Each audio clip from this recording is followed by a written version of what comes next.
నమస్తే అండి. అనుశ్రీ థాట్స్కి స్వాగతం.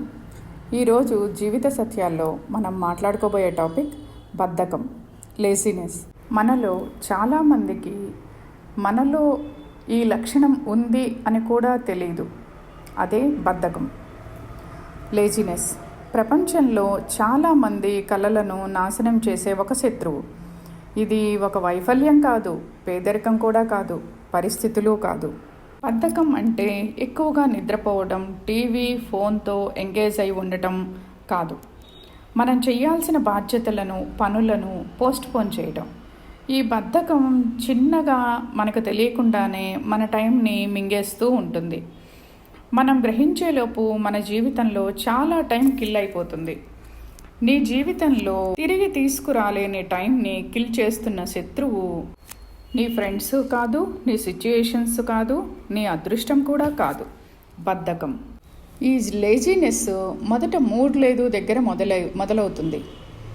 రేపు చేద్దాంలే అని ఆ రేపు నెలలు, సంవత్సరాలు కూడా దాటిపోతాయి.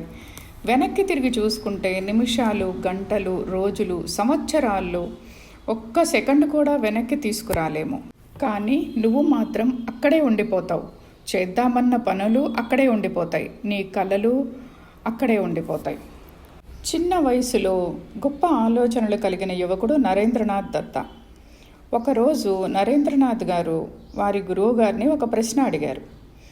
మీరు దేవుణ్ణి చూశారా గురువుగారు అని. గురువుగారు వెంటనే, చూశాను, నిన్ను చూసినట్టే దేవుణ్ణి కూడా చూస్తున్నాను అన్నారు. ఈ మాట నరేంద్రనాథ్ గారికి గుండెను తాకింది. ఇది సాధనతోనే సాధ్యము అనుకున్నారు. నేను ఒక సగటు వ్యక్తిగా ఉండకూడదు అని నిర్ణయించుకున్నారు. మరురోజు నుంచి వేకువజామునే లేవటం ప్రారంభించారు. ధ్యానం, అధ్యయనం, ఏకాగ్రత, క్రమశిక్షణ, తన మనస్సును తనే కంట్రోల్ చేసుకున్నారు.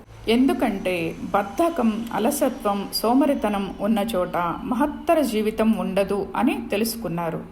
ముఖ్యంగా యువతకు ఇది నా వల్ల కాదు, ఇది చాలా కష్టం, తిరిగి వెళదాం అనే ఆలోచనే అలసత్వం.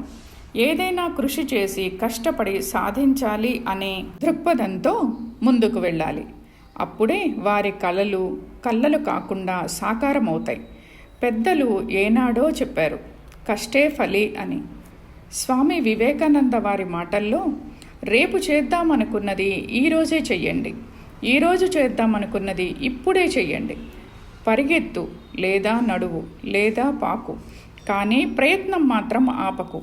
ఇది వారు యువతకు ఇచ్చిన సందేశం. సాధనతో ఋషులవుతారు అనటం ఎటువంటి సందేహం లేదు.